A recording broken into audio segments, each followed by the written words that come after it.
Harness has developed a product called Touch on Cloud, which is a classroom collaboration product. In fact, it's a learning operating software.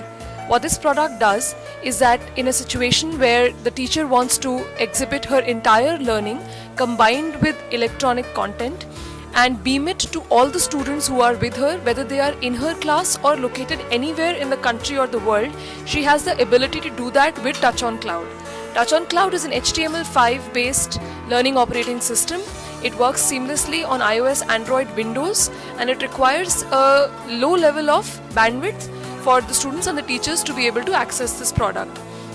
How it works for the masses is that there are a lot of people who want to learn a lot from real-time teachers, but they don't have access to those schools, or they don't have the time and the resources to go and travel to where the teacher is.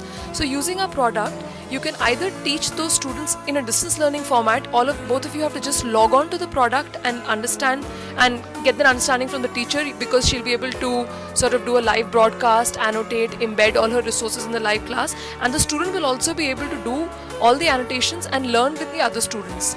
That's in a distance learning format. Similarly, all this is possible in a real-time classroom as well.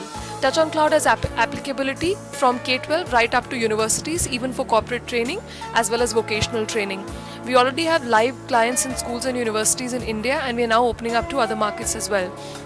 This is a huge opportunity because, there is, given the fact that India is a young population and the fact that there is forever a shortage of good teachers and good trainers across the world, we can make those limited resources have a much larger reach.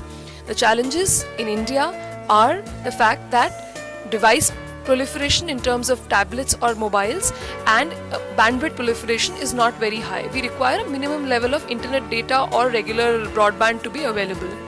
And our future plans include, like I said, moving this product to all corners of the country in India, moving this product to all the countries that require this kind of technology. We are already in talks with countries like Singapore, the Middle East, Latin America, as well as Spain.